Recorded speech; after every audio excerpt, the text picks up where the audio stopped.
Hi, I am Paul Carroll. I'm the editor-in-chief at Insurance Thought Leadership.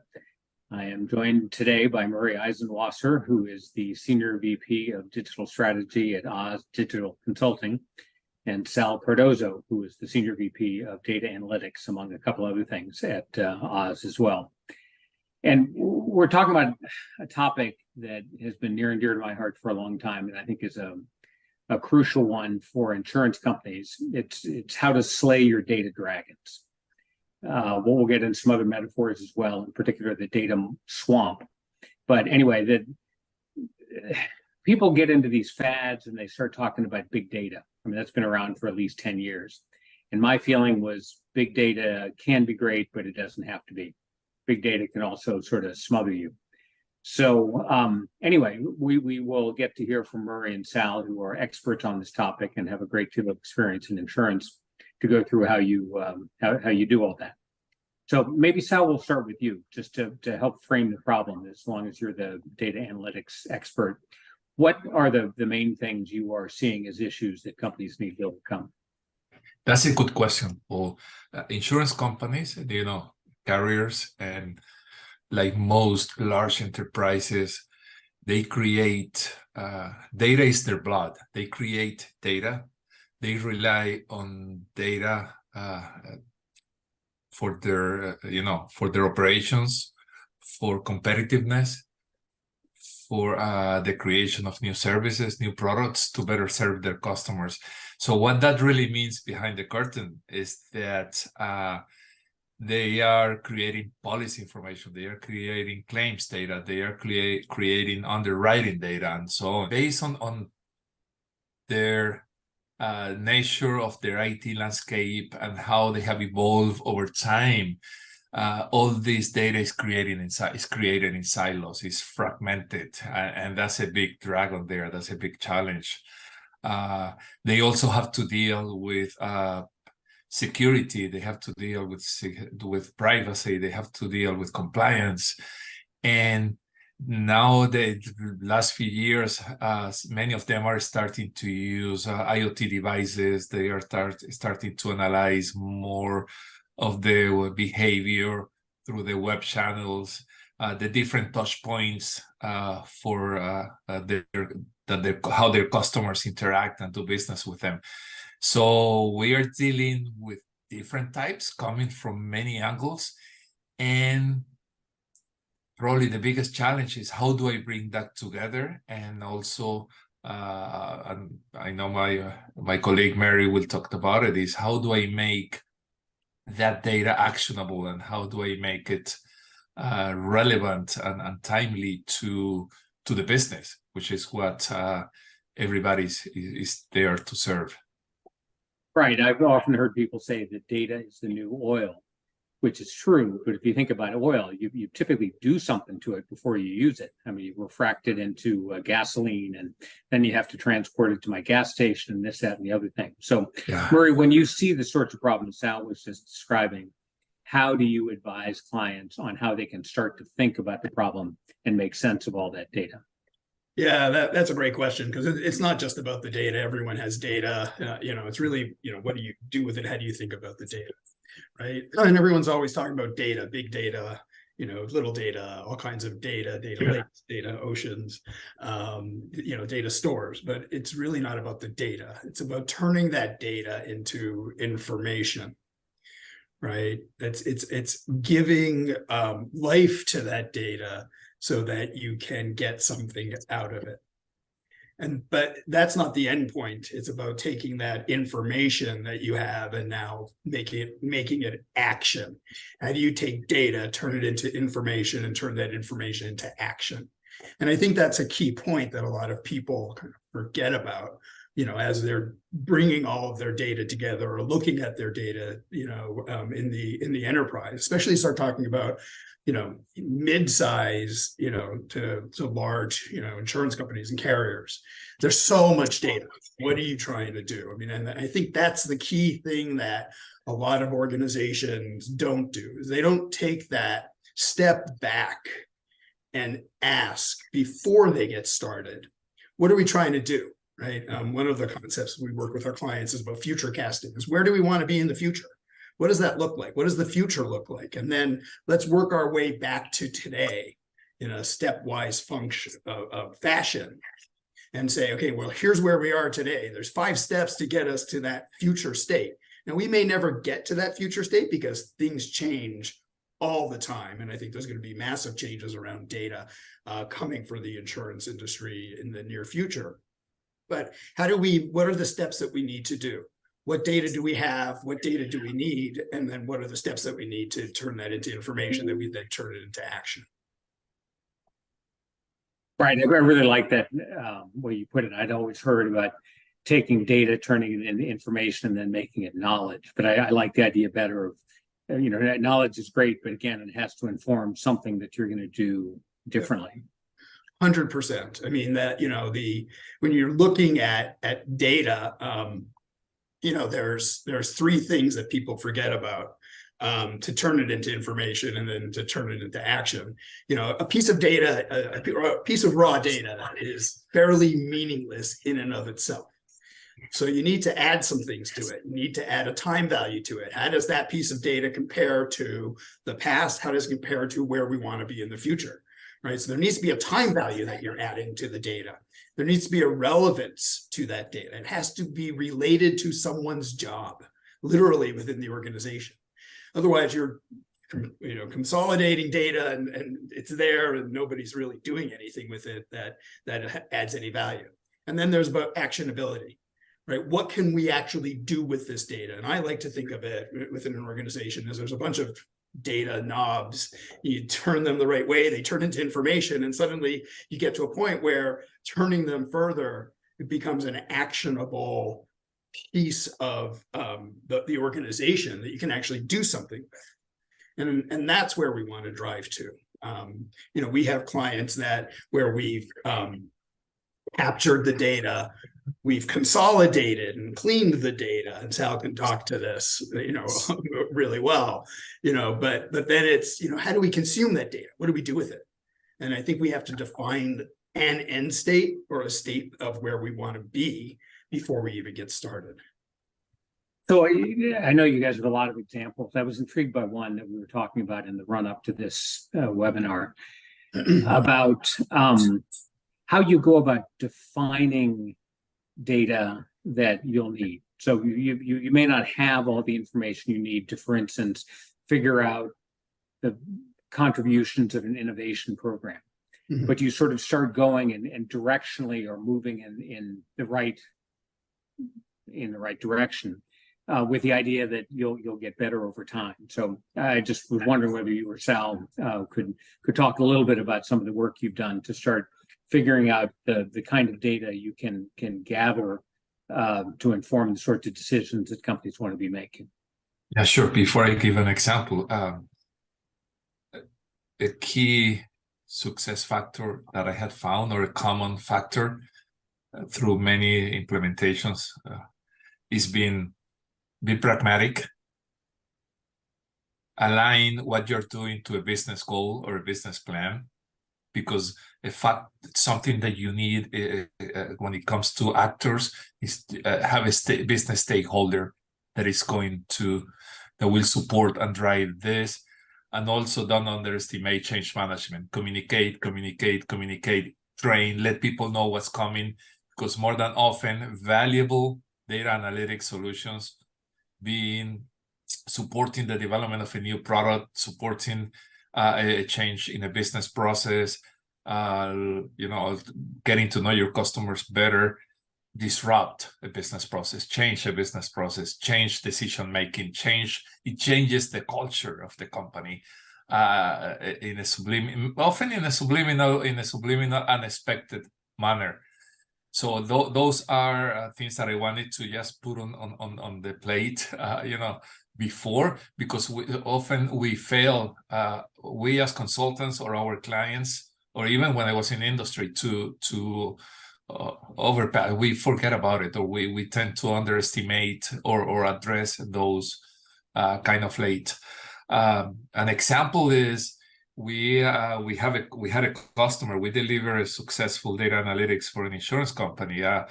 We engage the COO. that person was actively engaged, as well as the CFO, understood the issue at hand first. It was related to their financial organization and how it supported some strategic objectives. And then we define a roadmap. So we went with something that, many people call it a minimum viable product, pilot it, have people test it out. It grew itself. Like everywhere, humans, we are often the issue. So there were pessimistic and unbelievers. So that executive found a VP person that was very enthusiastic, if you will, about this. And that person became our right-hand person, pushing this and helping us, keeping the scope under control. So that's where pragmatism comes into the mix, and then delivering in pieces. Did we hit hurdles? I would like to hear from anyone about a data project that doesn't have issues, because data is unexpected, especially in insurance with so many silos. Even if you have an integrated system, like IOI or one of those, where that integrates many processes and have a common view, you are always going to find those issues. So we went through those. Yes, there was some rework, but minimal, because of the business executive supporting this. And we went through that, and then we went into smaller waves, into smaller deliverables at a time. And there was, fortunately for us, there was some repetitive business there. Yeah, an old line I've always liked is that if you don't know where you're going, any road will take you there. So yeah, you need to sort of define the goal first, and then you can figure it out. I was also struck by what you were saying about the incrementalism, because a lot of times people do, I think of data projects as this model. You're going to do this thing and you're going to define everything. And in some ways you have to do that, but at the same time you have to keep selling it, and you have to show incremental success. Yeah, and I spoke about a consultant, right? They said repetitive business for us, but more important than that, I mean it because I was in the industry, is there was value, there was incremental value for the client. So the people who were pessimistic or didn't believe about this started seeing the value and started jumping on the wagon, if you will. And saying, I also like to see that, and reaching out to the VP who was helping us out and say, how did you do? How is that helping out? And then suddenly the person who was writing the checks in the CFO area, stopped asking questions about where is the value of this. It takes time.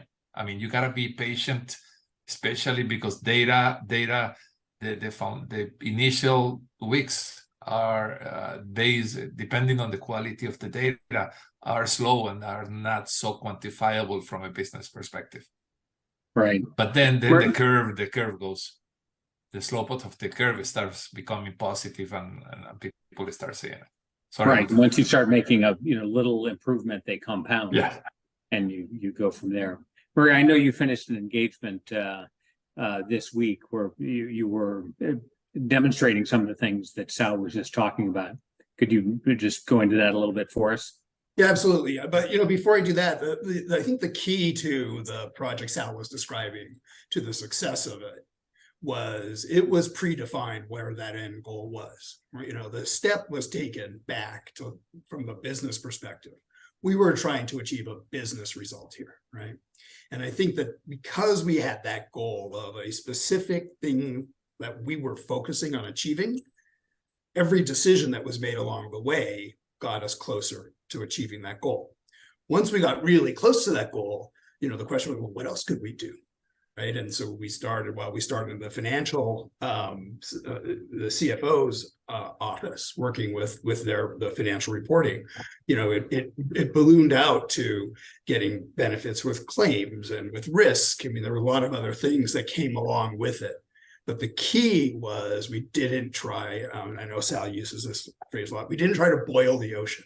We were very specific, and it was a massive project. It was a global, carrier, where we were bringing the data together. But because we were focused on a business outcome, it made it easier to make decisions along the way. and shift as things shifted, right? The importance, and the project you're referring to, once again, it was from a business perspective, what were we trying to achieve? And this was actually working with the innovation team within a fairly large carrier that had been having good results, but they felt there was a little bit more that they needed from a focus perspective. And the first thing we did was we started talking about the company. We started talking about the vision and the mission of the company, the strategic drivers of the company, the markets, right? Because what we wanted to make sure was that the innovation team was fully aligned with what the business was trying to achieve. On the other hand, we also wanted to put a framework in place with that allowed transparency across the organization of what the innovation team was actually doing. And they were doing a lot more than most people in the organization really understood. And so by looking at those two things, it was like, what's going on with the business? How is innovation as a function supposed to, or trying to support that business? What do we need to do from a business perspective? We were able to create that framework, the reporting, the application through which they're going to be then tracking with a published dashboard of the innovation, with a mechanism to then come back and actually quantify innovation's impact to the business. But because we understood where we were going, I'm not going to say it was easy, but it simplified again. When you're doing something like this, you're trying to turn data into information, into action. There's a million metrics that you could drive to, but which are the ones that truly have meaning? Which are the ones that both from the innovation team up to executive management, that to be able to tell their story are relevant? Which are the metrics within the innovation team itself for them to understand, are they working at this moment in time on the right things? And as new things come in, how do they evaluate them?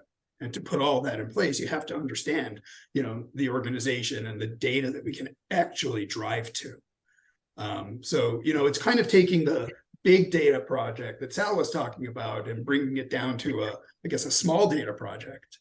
But the core of it was, how are we going to be able to capture the information? How are we going to then be able to use that information and to turn it into action, to turn it into the story that gets told out through the organization? Right. I think that's actually a hugely important question you were wrestling with, and one that just about every organization ought to be thinking about. I mean, everybody talks about being innovative, but what does that mean? How do you know if you are? Right. How do you, even if you are, how do you then sell it to other people in the organization so the budget doesn't get taken away? How do you sell it to shareholders and all this stuff? It happens to be an issue I wrestled with going on 30 years ago. A consulting firm called Diamond that actually pioneered the idea of digital strategy back in the mid-90s. And those of us who were doing some thought leadership stuff were trying to figure out ways to sell the rest of the organization on the idea that what we were doing was turning into revenue. So anyway, Right. I feel your pain. Yeah, well, I mean, what was really interesting was that they were already doing a lot of these things, right? They were already thinking in these terms, but it had never been formulated and quantified in a way where they themselves could really see that they were already doing a lot of the things that they needed to be doing. And I think that that's really important. We all want to know in our jobs, where do we stand? Are we doing the right thing? Are we making the right decisions? And a framework is, that you put in place to allow that to occur, right? And everyone always thinks of, these things as, okay, so this is what we're going to do. But, it's just as, if not more important, to give any team, especially an innovation team, I think, the ability to say no. No, that's not something we're going to focus on. Why? Well, because we have this framework based on the vision, mission, strategy, strategic drivers, all the things that go into the organizational direction. We don't see where this fits, right? And Michael Porter talks about this in the 90s, right? A great framework gives managers the ability to say no. And that's like my favorite quote around strategy of all, is that one. Is you need to be able to justify saying no to somebody, right? No, And my the boss at framework Diamond like that used in to say, place, using data, right, where you can say, Yeah. you need to make this a little bit better. And the example that we use through the course of this project is, like, across the industry, DEI has become very important. So, as it is in most industries, but I know that the insurance industry has really embraced DEI as a foundational pillar for the industry. So there's two competing, because it's limited time, budget, or resources, two competing strategic initiatives. How do you decide? If they're both equal, but one is really focused also around diversity, equity, and inclusion, and one isn't, it's not about, oh, we're going to do this. It's about going back to the people pushing the other one forward and how can you make it better? And what you end up getting is, because you have the underlying data, and again, this is small data versus the big data that Sal was talking about, but how do you make it make everything better? All of the things that come your way better, because they know otherwise they're going to get that no. right.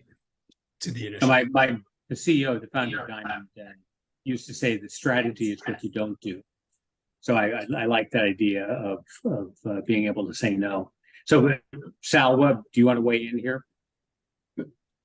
Don't be afraid of trying and failing, especially around innovation.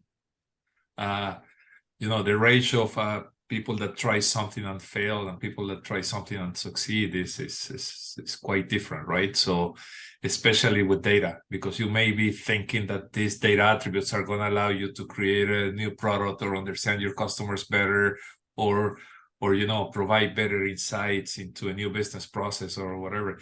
And because of these large and amounts of data and the variety behind it, you may be looking in the wrong place, or you may be using the wrong tool or the wrong accelerator to get there. So that's another one. If try and fail quickly and then try again, and then the innovation may come from something that you were not expecting. Absolutely. So as we were preparing for this, I posed a question to you too that is one that I hear a lot. It's sort of legacy systems versus new systems. How much time do you spend knitting the old systems together? How much time do you spend focused on the new stuff? And of course, like good consultants, you said the answer is it depends, right? That's always the answer. Yeah. But in this case, I thought the explanation you offered was really interesting, because it does depend based on the sort of business problem you're trying to solve, right? Yeah. Yes, it does.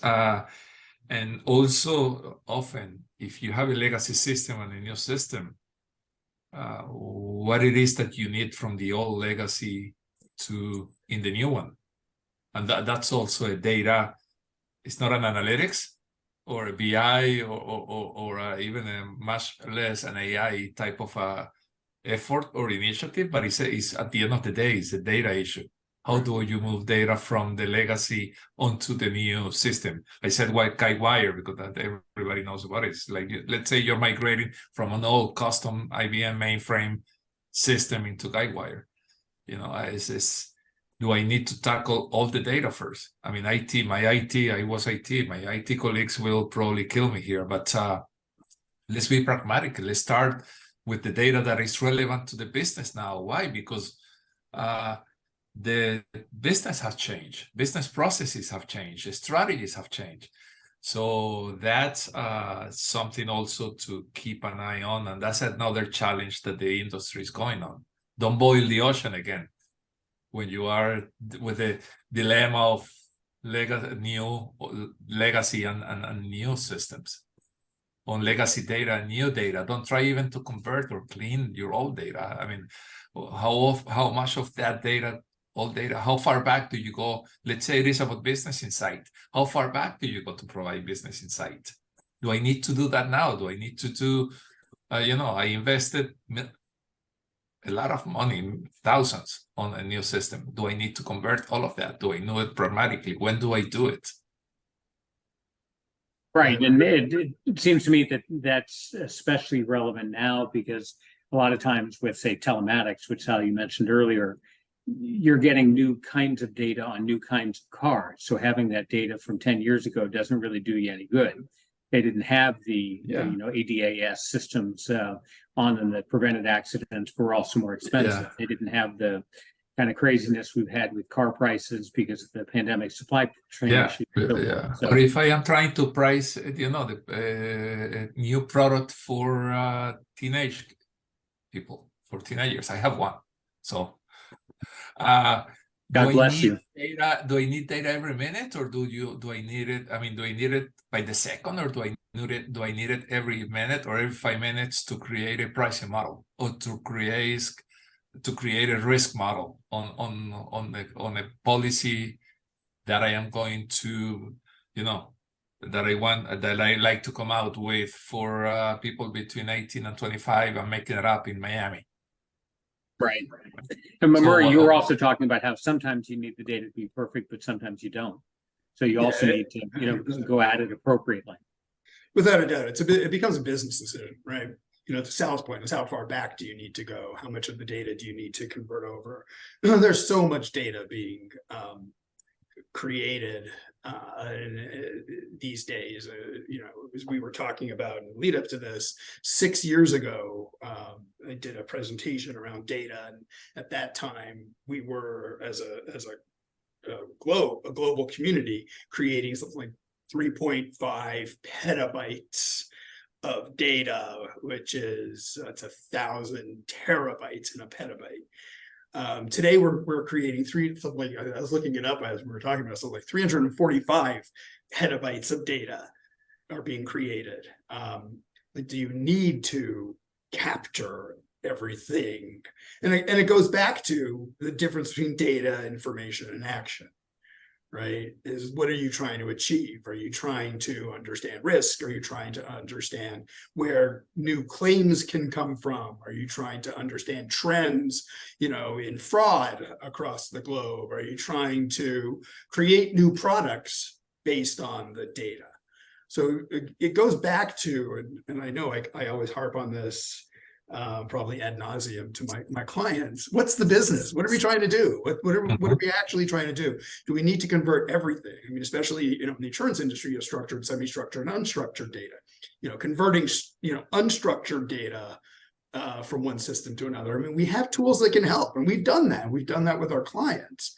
But it might take a bit of time to train the models to be able to do that. It may be easier to come up with a different method and not try and capture, every single use case. It's that 80-20 rule that we've all been hearing for all of our careers, right? Let's focus on the 80%, and then we can see what's left of that, of the 20%, and then continually whittle that down over time. Right. And, there's a concept of, good enough is good enough. Where is that? So does it need to be perfect? Depends on what you're trying to do. Trying to create statistical models, I don't think it needs to be absolutely perfect. We did a project with one of our clients where they wanted a true 360-degree view of their customer. And we had to integrate 13 back-end systems so that every single one of them was accurate and up to date. Didn't matter which system you went into, you saw a true view of the customer. That needs to be perfect. Right? We spent a tremendous amount of time over the course of a year cleaning, the data across those systems. There were so many widows and orphans of data across accounts and transactions and, different types of transactions. But it needed to be perfect because that was where they were going to.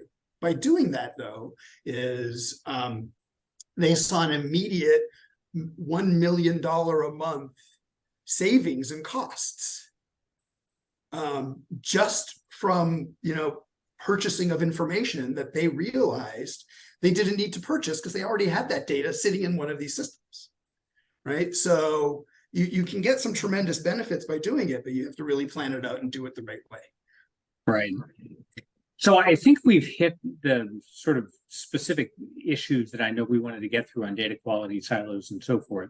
Correct me if I'm wrong, but one thing I do want to be sure we get to is this idea of collaboration, because it's one thing for the organization to have absolutely the right data, But if it's sitting someplace and not sitting on my screen when I need to make a decision based on that, then that's a problem.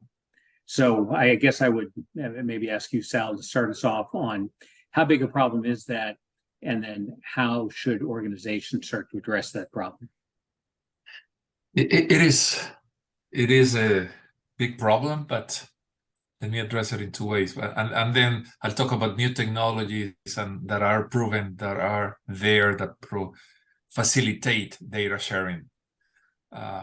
It is a big problem that starts with often involves governance, because you have a policy, or you have any data in the company, you have a claim, but those might not be good examples. But you have data that marketing looks at it one way, so the way they define it is one way. Operations looks at it a different way. Insurance looks at it, claims, it looks at it a different way, and so on, right? Finance definitely have their own view of their own opinions on what data is, and that's usually how people go, because it's what goes in the books and the market, when they present to the market every 3 months, that's what they use. So if it is an issue that companies usually tackle via a governance program with stewards and owners, and assign executives or line managers to make sure that that data has a common view across the enterprise. So that's one way that is commonly tackled, and then from there, data flows with a common DNA, if you will. Today, there are platforms like a Snowflake and others that have been built to facilitate data sharing, to stay and to become strategic, to become competitive. Many companies, and insurance is not there yet, but many industries are sharing the data upstream and downstream. So it is more common on logistics. It is more common on construction companies, where you share data with your suppliers, where you share data with your customers. So if you have a product that requires parts from a manufacturer, they can come in and see your when certain products are going to go live, and when do you need that material. So in the old days and up to recently, you used to have EDI, or you used to get your data via EDI or some other mechanism. Today, you can go and allow them, with the right security, of course, access to that data within your firewall. So that's been speeding up the creation of products and changing business processes quite radically lately.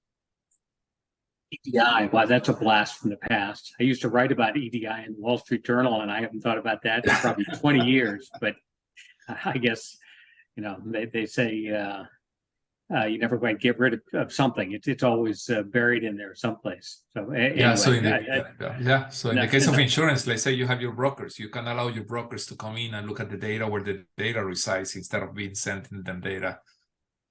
So external parties, or your partners, or your customers, can come in and pull the data from that enterprise data store, or whatever you want to call it, mesh or fabric or lake. How do you think about collaboration?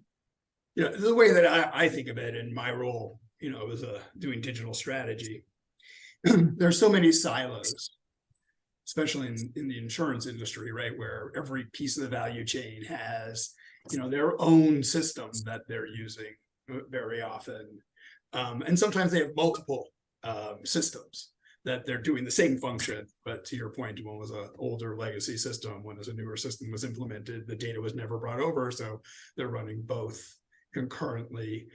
You start going out into geographies, those might have their own that they're using.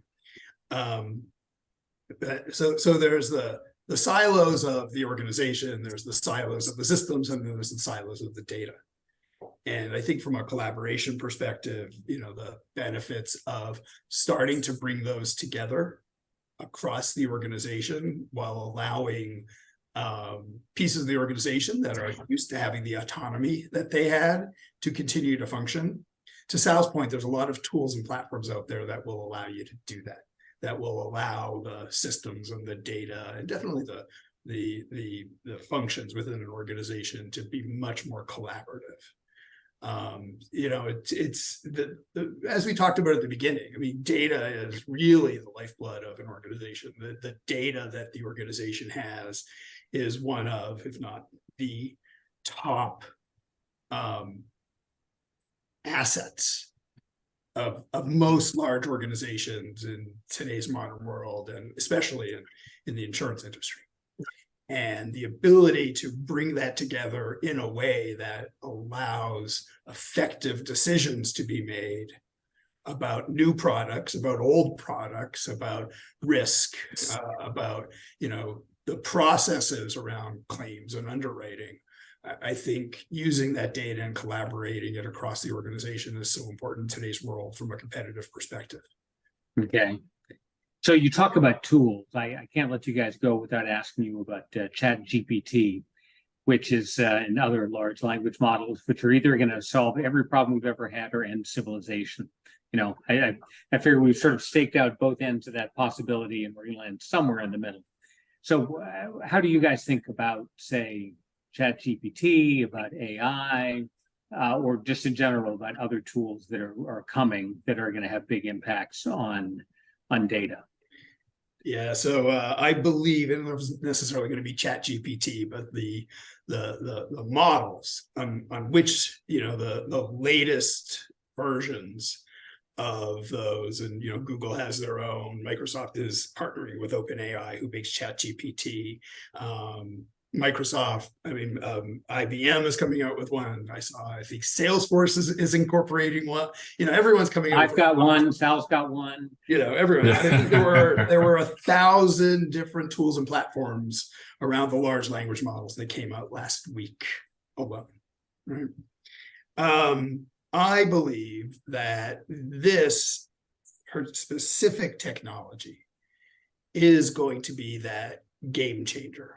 That when we look back, January of 2023 was the moment it changed. Like we can look back at, pick a month of when the internet became mainstream in the late 90s, right? Maybe 2000. That will be the moment. And I think what's coming won't necessarily be ChatGPT, but it'll be a specific model built around data for a specific function that will elevate the ability for the people working in that function to do more better. And so I do think that it is a technology. I don't know if it's going to solve all of our problems, but it'll give an opportunity to do things in a different way, or it's going to force companies to start doing things in a different way. I remember back, and we talked about this back in the 90s. I was doing a lot of work with the large investment banks with Wall Street. And when the internet first started coming about, I went to all of my clients. I was working with 7 of the largest investment banks. And I went to all of them and like, there's this new thing out there. It's the internet. I really think it's something you should look at. Let's talk about building you a website. And their one after the other response to me in kind of the mid 90s, around 96, maybe 97, was, we've looked at it. We don't think it'll ever impact our business. By 99, 2000, I was building them $1 million websites because it had changed that quickly. And they were adamant that would never impact their business. That's where I think we're going to be very, very shortly, if it hasn't happened already, with these large language models and the approaches that they're taking and the exponential growth and capabilities that they're going to be offering. This introduces a sort of tangent that I really don't want to pursue, but I'll just mention, as long as you remind me of this story, that I sat in the office of the CEO of Sears in the late 1990s and had that same conversation. There's this internet thing. It's really going to change the way you do business. And he said, no, we're fine for long enough. And I realized later what he really meant by long enough is he would be retired. You would be retired. And he was retired, and he took a nice pension, and he's done very well, even though Sears is greater. But anyway, that's probably another I can go another industry, the publishing industry, in the exactly in the knots, as they call them. That was the mentality: is 18 months from now I'm retiring, I'm not going to do anything. And they did nothing, as every aspect of their industry, from the way the product was created, produced, marketed, sold, delivered, right? Every aspect of the industry changed under their noses, and they did nothing because the people were like, 18 months, I'm out of here. Wasn't the only reason, but that was the conversation. And now you can imagine a publishing house not doing things the way publishers do them today. Right. No, I left the Wall Street Journal in 1996, which was before all that happened, but I could sort of start to see it happening at that point. So, Sal, how do you think about this? And maybe I'll ask you to throw in a little observation about timing. How quickly you think that the large language models are going to kick in as a big issue for handling data? I can only say I don't know. I don't know, because it is hard to predict where we're going to be with generative AI, and ChatGPT is only one of them 2 years from now. The way I see it is that, and we talked about it prepping for this, right? Is I see it as an accelerator. Try it out the way it is today. It will accelerate code. It's writing code now, testing code. It will accelerate maybe with ideas on how to launch a new product, with doing market research on your competitors. But, have an SME. Don't trust it. I read an article about, in Spain, I think it was, about a lawyer who built a whole case. That was here, not in Spain. It was here? Okay. So I don't know if it is true or not, but he lost it. It was all lies. But so what my point is that regardless of that, I don't know if you discuss it, but is have an SME next to it. Have an SME reviewing and complementing what your generative AI bot will do it. Something I'd like to try. I need to talk to my strategic friend here, Murray, is how do we do that with bots? Like automation is big. Insurance companies have some more groundwork to do around automating business processes, and that's another topic. Something we have done successfully is how can I complement that with ChatGPT to even do it faster and do it better and improve that customer touch point. Because that's which is only one example on how to do it. So you may have just lost your license as a consultant because you said, I don't know, but I appreciate your honesty. And I think you're exactly right about the testing approach, because you can do things today, but in the process, you sort of get going and you start a little earlier, you learn a little faster than the other guys. Yeah. I said, I don't know where it's going to be in 2 years from now, but try it for the foreseeable future with the functionality it offers. Right. Yeah, if you're not looking at it now as an organization, a year from now you're going to be 5 years behind. Right. But also, if it's South, where it's going to be 2 years from now, stop breathing your own exhaust, because nobody does. No, without a doubt. But I do believe the world did change because of this. A couple of months ago, like I said, January, when if they first started getting quick acceptance across the ethos of everything that we do, what the manifestation of it is actually going to be, we're gonna find out eventually. Right. No, I agree. So this has been great. As I think about what we've covered obviously a lot of ground. I keep going back though to this idea of turning data into information and then information into action. But how would you guys bring us to a close here today? Well, I think in a lot of ways that sums it up. From my perspective, it's not only looking to the future, but it's about understanding where you've come from in the past, where the organization is, right? It's looking at the organization, looking at what we're trying to do as an organization, trying to come up with a goal. like we were talking about the future cast, and then working our way back.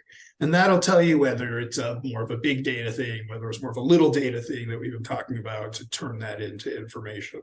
But it's about focusing, as it always is, focusing on the business, right? Yeah. What is the business? What are we trying to do? Where are the gaps? Where are the opportunities?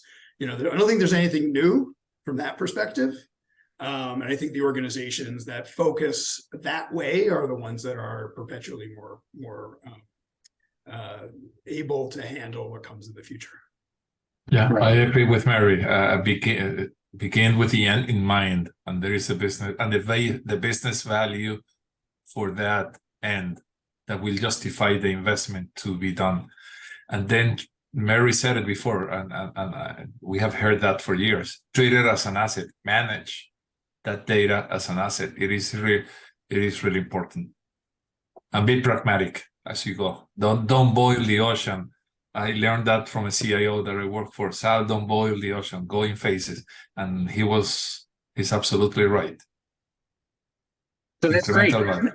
Yeah, I encourage people who have stuck with us that they should check out the Oz Digital Consulting website. They should contact Murray and you, Sal. Obviously, I encourage people to keep an eye on insurancethoughtleadership.com, where we gather thought leaders like Murray and Sal to publish things and do things like this conversation we're having today. So I'll just say thank you guys, and I'll look forward to chatting again soon. Thank you. Thank you.